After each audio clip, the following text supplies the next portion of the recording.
अपने नेता आदरणीय अखिलेश यादव जी के लिए हमने गाया है जन्मदिन के मौके पर। अब इनकलाब पैदा कर रहा हूं, जरा सुनिएगा आप सब। क्या अरे भारत का एक दिन आप पीएम बनेंगे,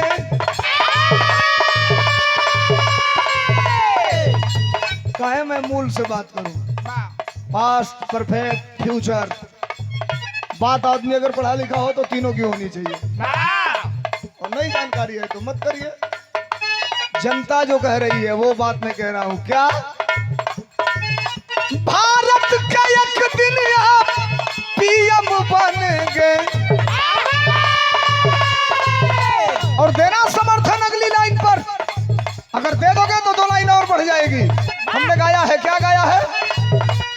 अरे भारत का एक दिन आप पीएम बनेंगे, जन्मदिन की बधाई है अखिलेश जी, 27 में अब सीएम बनेंगे। जन्मदिन की बधाई है अखिलेश जी, 27 में अब सीएम बनेंगे। जन्मदिन की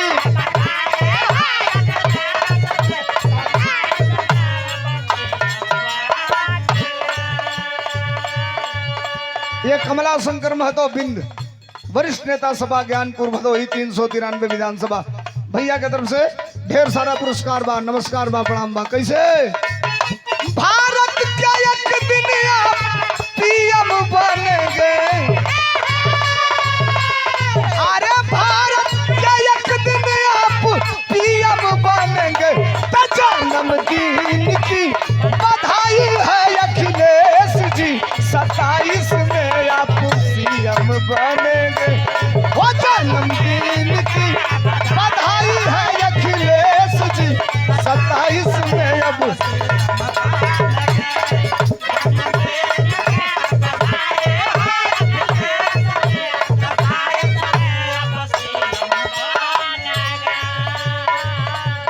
मुलायम सिंह यादव बनपुरवा आपके तरफ से 200 रुपयों का पुरस्कार। ये तो जन्मदिन का गाना रहा, चलिए ये तो हो गई। एमे इतना लोग बा है जे बैठल बा, एको बात आप लोगों के लागे कि अणसा होता चाहे गलत होता तो आप लोग फ्री नहीं सके, कुछ भी खड़ा होकर रोक सकेली, पूछ सकेली। लेकिन सुनवा लोग, पूर्वज हमन का कहा सब बाबा काका चाचा इला लो यूट्यूबर भाई लोग, बाबा काका चाचा पुरनिया कहा सा। अच्छा पिछला साल को गाना आइल है कि मेरे झोपड़ी के भाग सारे जग जाएंगे, मेरे झोपड़ी के भाग उस दिन जग जाएंगे, राम आएंगे। मतलब आपने समझा उस समय? नहीं समझा आपने, समझना चाहिए आपको, समझेंगे तभी बात आएगी। उसके पहले आया था गाना कि जो राम को लाए हैं हम उनको लाएंगे, जहिया ले तहिया हम गौले रानी की जो सांड को लाए हैं हम उनको भगाएंगे। अच्छा आप जरा बताइए, पॉलिटिकल स्टैंड नहीं खड़ा कर रहा हूं मैं, रियल कह रहा हूं। शिलान्यास का श्रेय लिया किसने? माननीय नरेंद्र मोदी जी ने। मंदिर बन गया उसका श्रेय लिया किसने? माननीय नरेंद्र मोदी जी ने। मूर्ति आई, मूर्ति में प्राण डाले लोग, प्राण। मैं कुछ अलग से बात नहीं कर रहा हूं, ये यूट्यूब चैनल के लोग बैठे हैं, लोगों ने नाम दिया प्राण प्रतिष्ठा। मूर्ति में प्राण डाला गया, उसका श्रेय किसने लिया? नरेंद्र मोदी जी ने। आइयो नहीं चंदवा चोरी भइला, एकर श्रेय के ले। बेटा भइल त तहार, बेटी भइल त हमार। तुम करो तो रास लीला, या हम करे तो करेक्टर ढीला। तब हम गौले बनी, का गौली है?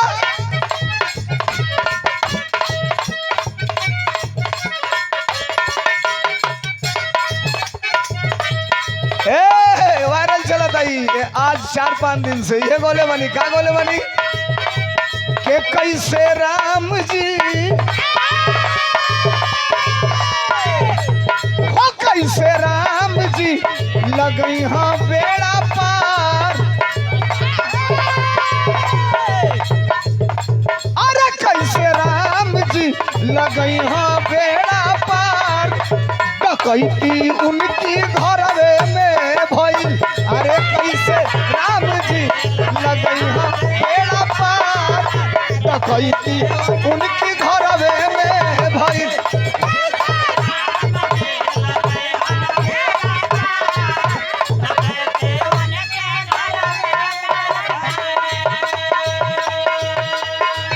ये समर यादव जी की तरफ से माल्यार्पण देकर के और कई सौ रुपयों का पुरस्कार देकर के सम्मानित किया गया प्रदेश सचिव समाजवादी पार्टी सांस्कृतिक प्रकोष्ठ। आई है या कहा कैसे राम जी लगई बेड़ा पार डकैती उनकी घरवे में भइल। हो कैसे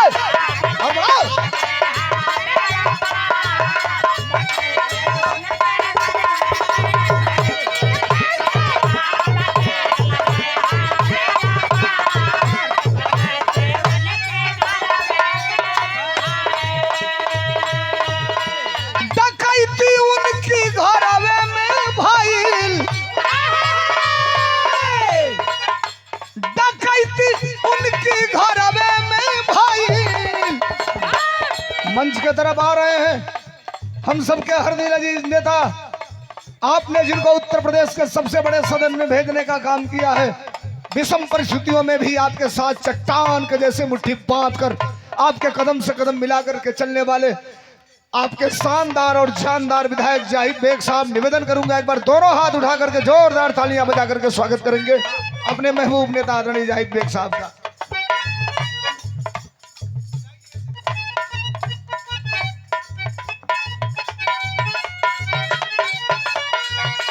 हमने देखा है थोड़ा सा वो भी बिना मतलब का जबरदस्ती धोखा से थोड़ा सा संकट आया था माननीय विधायक जी पर। आदरणीय अखिलेश यादव जी का इतना बड़ा कलेजा है, इतना बड़ा शरीर से कई गुना बड़ा कलेजा है हमारे नेता आदरणीय अखिलेश यादव जी का। मैंने देखा था पूरे परिवार के साथ अपने कोठी में बिठा करके भारत की राजनीति में एक ऐसा नेता जो इंफ्रास्ट्रक्चर की बात करता है, भारत के अंदर एक ऐसा नेता जो विजन की बात करता है, भारत के अंदर एक ऐसा नेता जिसको गरीब मजदूर असहाय पीड़ित की चिंता होती है। मुख्यमंत्री कार्यालय 5 KD चले जाइए, चिड़िया बिना इजाजत के नहीं जा सकती है, बैरियर लगा है। और रोज 10,000 लोग समाजवादी पार्टी के कार्यालय पर जाते हैं, 4,000-5,000 लोग मिल लेते हैं। 1 मिनट में गए, बताओ क्या है, लोग कहते हैं साहब मेरे बेटे को कैंसर हुआ है, कितनी मदद कर दूं? अच्छा जो कर दीजिए, 5 लाख दे दो इसको। 1 मिनट लगा, 5 लाख मिला। क्या है तुम्हारा? बिटिया की शादी नहीं हो रही है, क्या मदद कर दूं? लिख दिया उन्होंने, 2 लाख दे दो इसको। करोड़ों रुपया रोज समाजवादी पार्टी के कार्यालय से सरकार नहीं रहते हुए भी, मुख्यमंत्री नहीं रहते हुए भी आदरणीय अखिलेश यादव जी की स्वीकृति से उत्तर प्रदेश की जनता को जाता है।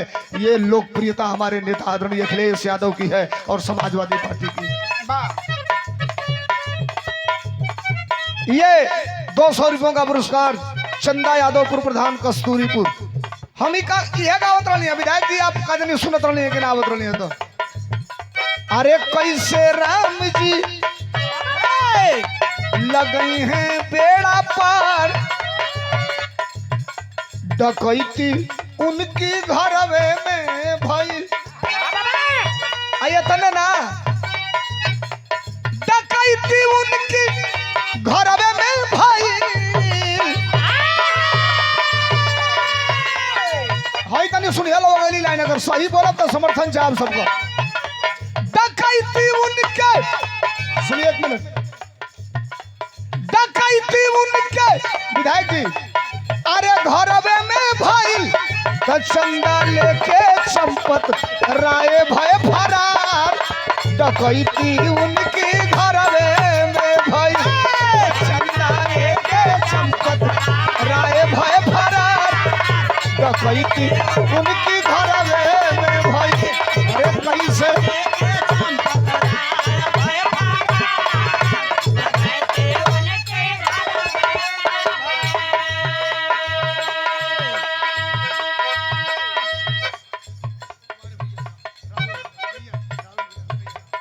लोहिया वाहिनी के राष्ट्रीय महासचिव राहुल यादव गोलू ठठरा की धरती से ये 500 रुपयों का दूसरे बार का पुरस्कार भैया के नमस्ते प्रणाम।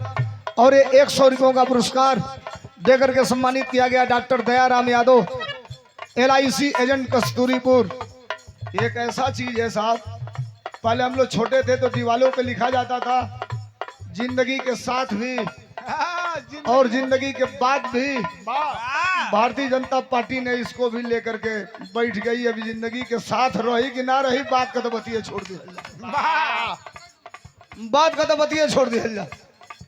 जहां जहां इनकी नजर पड़ गई, ये कमलेश कुमार उर्फ बबलू यादव कोटेदार कस्तूरीपुर की ऐतिहासिक धरती से हवाई जहाज से 3 लोग आ रहे थे विधायक जी। एक चीन का था, एक जापान का था, एक इंडिया का था। संजोग से रमाशंकर यादव जी प्रधान मर्दन शाहपुर के ऐतिहासिक धरती से बाबूजी की तरफ से 500 रुपया का पुरस्कार। एक बार जोरदार ताली बजा के स्वागत कर दिया जाओ। डॉक्टर बनवारी लाल यादव अठवर ज्ञानपुर आपकी धरती तरफ से 200 रुपया का पुरस्कार। हवाई जहाज में 3 लोग आ रहे थे, एक इंडिया का था, एक जापान का था, एक चीन का था। एक तरफ 3 वाली सीट होती है, एक तरफ 2 वाली सीट होती है। बड़े वाले में किसी में 2-2 वाली होती है। तो चीन वाला 10 मिनट बीता, जहाज उड़ गई तो कहा कि मैं डॉक्टर हूं और हमने एक आदमी का ऑपरेशन करके किडनी निकाल दिया, और जो किडनी निकाला टाका लगाया, उसके 10 मिनट के बाद वो आदमी खड़ा होकर काम धंधा ढूंढना चालू कर दिया। इंडिया वाला बीच में बैठा था। साला प्लेन में भी गप्पी मिल गए हमको, फराड बोलने वाले ही। कह रहा है कि किडनी निकाल के जो टाका लगाया 10 मिनट में ही काम धंधा ढूंढना चालू कर दिया। अब वो बेचारा इंडिया का था, सीधा साधा आदमी, न इधर ताके बने न इधर ताके बने। 15 मिनट बीता तो जापान वाला कहा कि तुम बहुत बड़ा काम नहीं किए हो, अभी तुम बहुत छोटे हो, बहुत छोटे हो। तो चीन वाला कहा तुम, तो कहा हमने एक आदमी का ऑपरेशन करके पूरा लीवर ही निकाल दिया। निकाल के बदल दिया, लीवर निकाला, लीवर बदला, और बदल के अभी मैं टाका लगा ही रहा था तभी वो खड़ा होकर काम धंधा ढूंढना चालू कर दिया।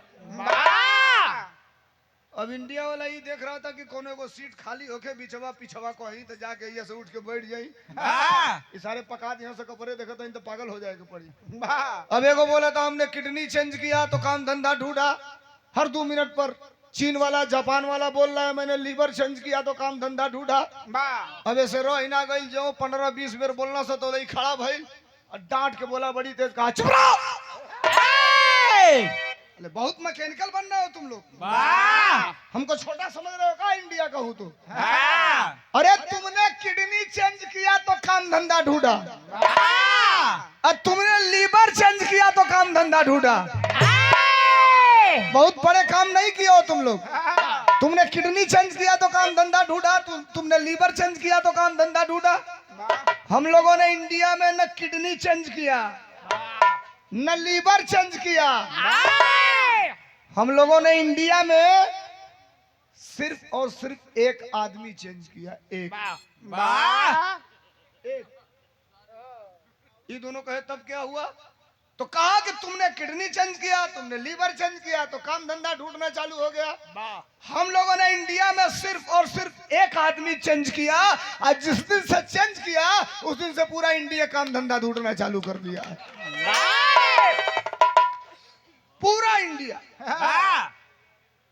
हाई school, intermediate, BA, MA, MTech, BTET, CTET, देखो नई परीक्षा आ रही है, CTET के बाद पेट। पेट नहीं करेंगे आप तो मास्टर बनने के परीक्षा में नहीं बैठ पाएंगे। मैं तो बधाई देना चाहता हूं, बिहार में केवल 17 महीना डिप्टी CM रहे तेजस्वी यादव, लालू प्रसाद यादव जी के बेटे, केवल 17 महीना रहे थे और 17 महीना में 3.5 से पौने 4 लाख लोगों को सरकारी मास्टर बनाया, प्रमाण पत्र देकर के नौकरी दिया। और साहब आप जानते हैं 3.5 लाख में 1.5 लाख लोग उत्तर प्रदेश से जाकर के बिहार में सरकारी मास्टर बने। उत्तर प्रदेश से बिहार में नौकरी का सर्टिफिकेट बांटा जा रहा था, आपने वहां छत बांटी जा रही थी, छत घर घर। गलत बोलूंगा तो बोलिएगा। क्या है भैया, रुको, क्या है भैया? तो मंदिर बन रहा है, न्योता है, बुरा मत मानिएगा, मंच पर लोग हैं। उस मंदिर में सरकारी पुजारी रखे गए हैं लोग। सरकारी सरकारी सरकारी मतलब जानते हैं? नौकरी सरकारी। तनख्वाह कितना आपको पता है? 65,000 से लेकर 1,42,000 रुपया तक महीने के सरकारी पुजारी रखे गए हैं।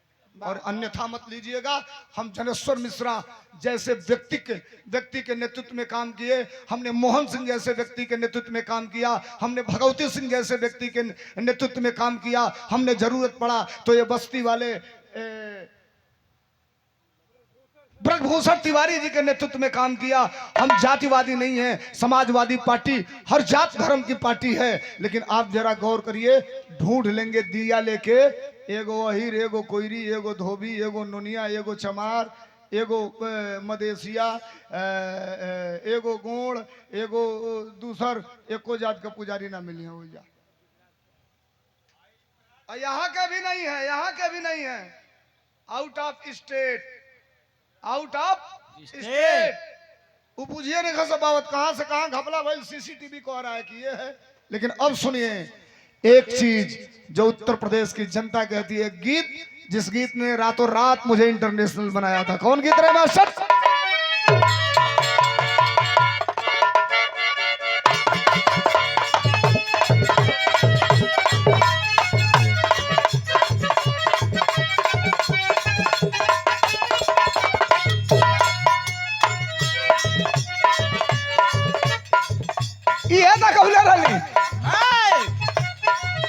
हिंदुस्तान, बैंकॉक, मॉरिशस, फिजी, जहां तक भोजपुरी सुनी जाती है वहां तक ये गीत बजा। हद तो तब हो गई जब नेपाल के एफएम चैनल वाले, राहुल भाई, जब नेपाल के एफएम चैनल वाले बजाने लगे। आपके बगल के रहने वाले डिप्टी सीएम ने महाराजगंज में जाकर के बैठ के, सर्च करना गूगल पे, बैठ के मुकदमा दर्ज करवाने का आदेश करवाया था। बुलाया था हमारे नेता ने, कहा सोलंकी क्या हुआ? हमने कहा कुछ नहीं साहब। कहे देखना, ये सामंतवादी विचारधारा के लोग हैं। सामंतवादी कोई जात नहीं होती, जिसके अंदर भाव हो गया सामंतवादी, वो सामंतवादी हो गया। डरना मत, मूवमेंट बनाते रहना तुम लोग। और सरकार जिस दिन बनेगी, जितने फर्जी मुकदमे वर्करों के होंगे, एक कलम से सारा मुकदमा वापस करने का काम किया जाएगा। तब हम गौले रानी कलियों गौली, अजुओं का वतनी कलियों का ईद। क्या गौले रानी मास्टर? जैसन राज चलवलस सपा, अरे जैसन राज चलवलस सपा, परिवेश न होई जैसन।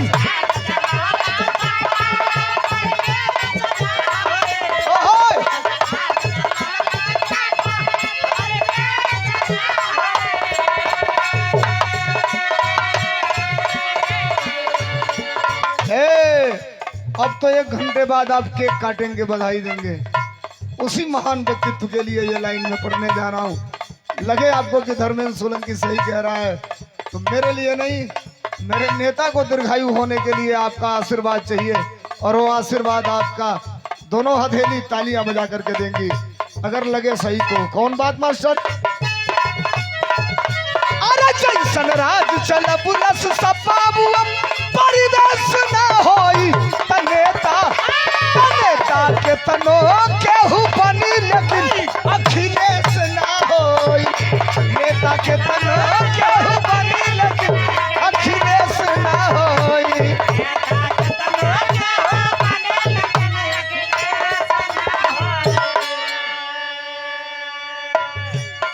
एक लाइन और, उसके बाद एक 10 मिनट की बात कह के मैं अपनी बात बंद करूंगा। एक गीत जब पीडीए बना, माननीय विधायक जी आप उस दिन थे जिस दिन राष्ट्रीय अध्यक्ष जी ने कहा, आप बैठे थे उस दिन, कि जब मैं पीडीए बनाया तो लोग कहते थे कि ये क्या है, पीडीए क्या है। लोग तरह तरह की बात करते थे, लेकिन एक धर्मेंद्र सोलंकी के पीडीए के गाना ने पूरे प्रदेश के घर घर तक पहुंचा दिया पीडीए को। और सुनिए, ये मैं नहीं, आदरणीय अखिलेश यादव जी का बयान है। जब चढ़ते हैं सीढ़ी पर किसी भी मंच पर जो सीढ़ी पर चढ़े तो वो गाना प्ले हो जाता है। मुझे लग रहा है कि कल पूरा इलाहाबाद में अगर सबसे ज्यादा कोई गाना बजा तो वही गाना बजा और अमर हो गया वो गाना। फूलपुर से शुरुआत हुई थी, ज्यों बजा बैरिकेडिंग टूटी और तब से लेकर आज तक फ्लो उसका वही है। कौन गाना है मास्टर?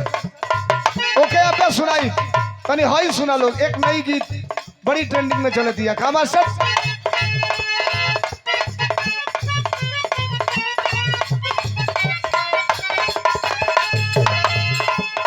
उत्तर प्रदेश को हरा है, भदोही को हरा है क्या? पीडीए के नायक शोषित पीड़ित के वो ढाल है।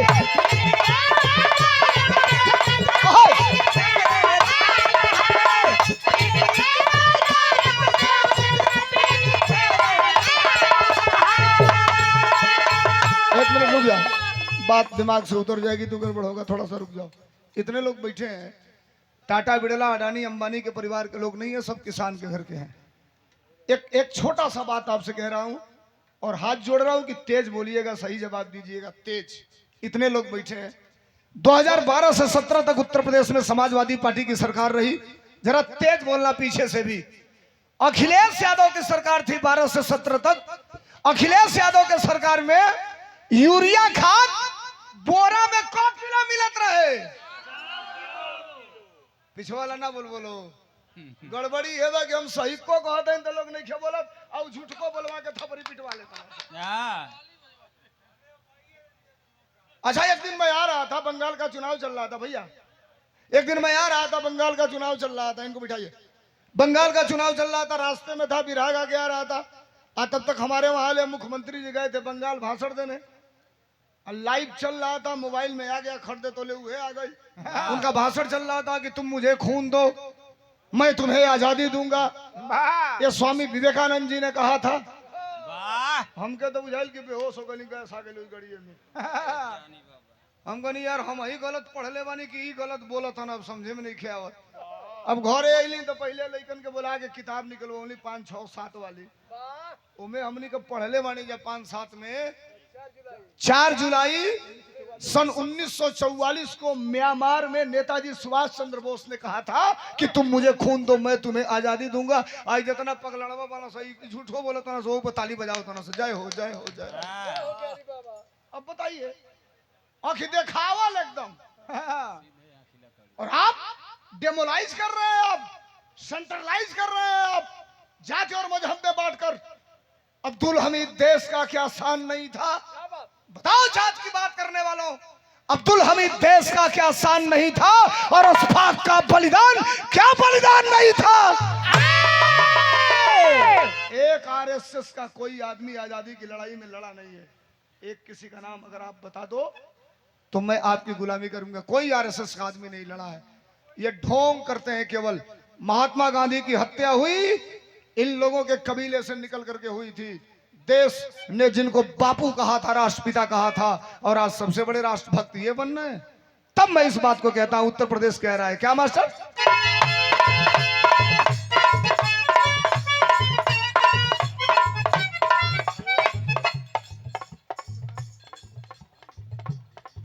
हीरामन प्रधान, पूर्व प्रधान मक्खनपुर आदरणीय हमारे विधायक जी के बहुत प्रिय हैं और बड़ा मदद करते हैं प्रधान जी की तरफ से। एक बार तालियां बजा करके स्वागत करते हैं आप सब। और ये हमारे राजेंद्र प्रसाद यादव उर्फ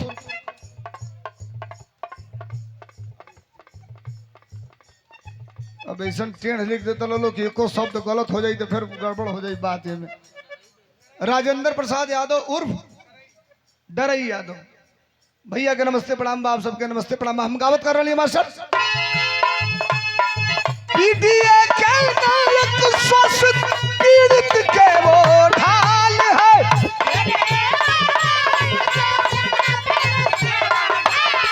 ओहो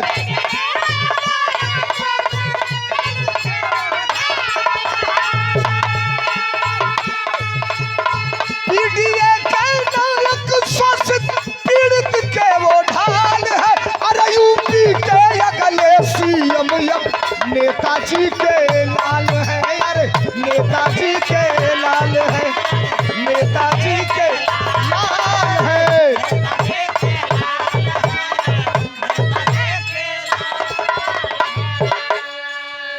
राजकुमार यादव, जिला सचिव समाजवादी पार्टी भदोही, आपके तरफ से 100 रुपयों का पुरस्कार। हाथ जोड़ रहा हूं। जो बातें कहूंगा, इंसान से ही गलती होती है, कहीं चूक हो जाए, त्रुटि हो जाए तो परिवार का नादान बच्चा समझ के क्षमा करिएगा। विधायक जी, आप तो हाउस में बोलते हैं। इस देश में एक टैक्स है, इस देश में एक टैक्स है, 3-4 मिनट। इस देश में एक टैक्स है जिसका नाम है जीएसटी। जीएसटी सरकारी टैक्स है, स्टेट और सेंट्रल दोनों मिला करके लगता है टैक्स।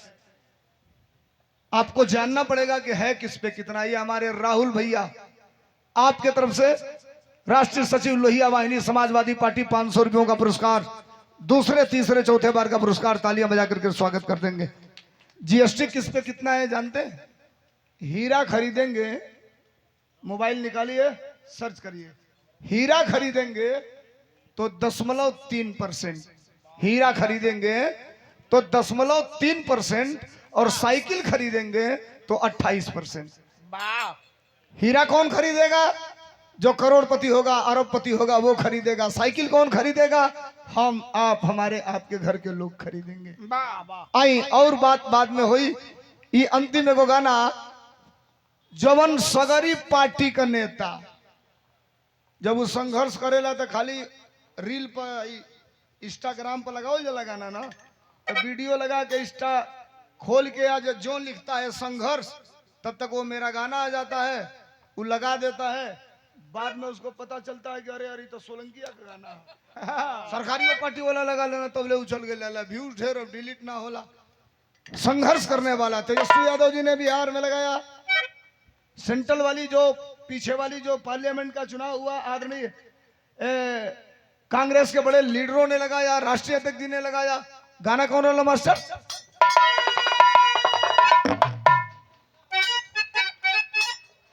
अरे नहीं रुकेंगे, नहीं झुकेंगे, लगा हुकूमत सारी।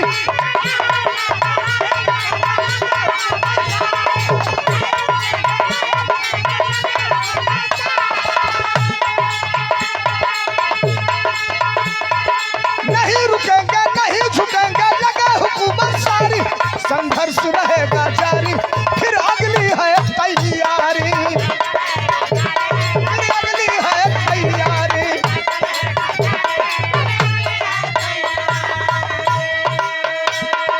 प्रदीप यादव, सांस्कृतिक प्रकोष्ठ, विधानसभा अध्यक्ष, मोड़, भदोही की धरती से। हाई सुनिए लोग, लेके लोहिया अम्बेडकर नेताजी का विचार।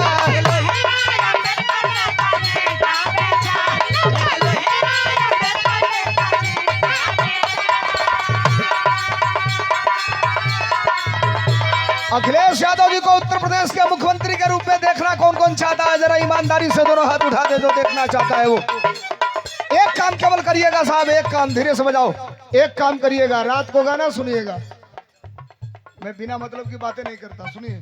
रात को गाना सुनिएगा, पूरा बिरहा सुनिएगा पूरी रात। सरकार बनाना चाहते हैं तो सुबह जाइएगा अपने बूथ पर और बीएलओ के पास बैठ जाइएगा, वोटर लिस्ट मांग लीजिएगा और केवल ये चेक कर लीजिएगा कि आपके परिवार का पूरा वोट वोटर लिस्ट में है कि नहीं है। असली लड़ाई वही है साहब। 91 लाख वोट बंगाल में काट दिया गया, 91 लाख। खूब देही कबरियार वाला बूथे पर जइबा 90 ना रही, उठवे ना डाल पे 4 गो चितकबरा डंडा लेके खड़ा रही, से 2 बेर भजिया से भाग जाए पड़ी। तो वोटर लिस्ट को सुधार लीजिए, बूथ मजबूत कर लीजिए और फिर आप अपने मुहिम में कामयाब हो जाएंगे। ये हमारे भैया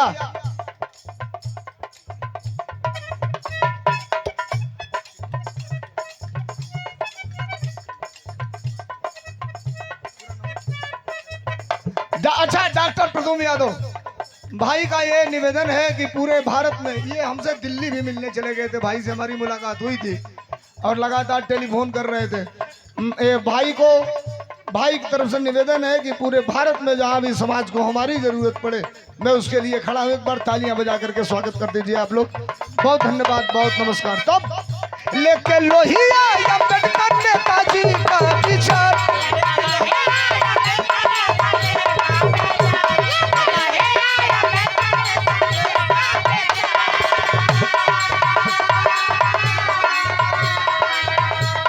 अघोरी से इंस्पेक्टर पर भोजवाल गाधी होने में मुलाकात हुई थी। शरण स्पर्श बा, नमस्कार बा, प्रणाम बा। ये लाइन सुनिए, स्वागत चाहूंगा आपका।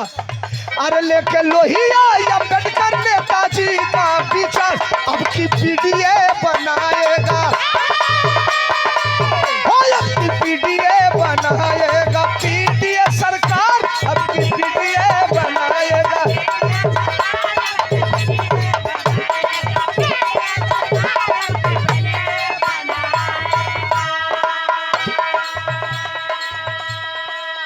टाइम मेरा खत्म हो गया। श्याम यादव पर्यावरण प्रेमी लगातार आदरणीय राष्ट्रीय अध्यक्ष जी ने कहा है कि 1 तारीख से और 7 तारीख तक लगातार 7 दिन तक जन्मदिन तो बन जाएगा, लेकिन पेड़ लगाना है उस पार्टी के वर्करों को और कार्यकर्ताओं को। एक ही पेड़ एक दिन में लगाइए, लेकिन आप लगाइए। ठीक ठीक ठीक ठीक ठीक ठीक, सही कर दिए, सर्वमान्य मान लिया गया। भैया के नमस्कार बा, प्रणाम बा, थैंक यू, धन्यवाद, बहुत बहुत नमस्कार, बहुत बहुत प्रणाम, आप सबके नमस्ते प्रणाम। विधायक जी का आदेश था कि आप आइए, समय से पहले गाइए, और माननीय विधायक जी की तरफ से ये माइक लगाओ भैया, उधर मेरी बात खत्म हो चुकी है।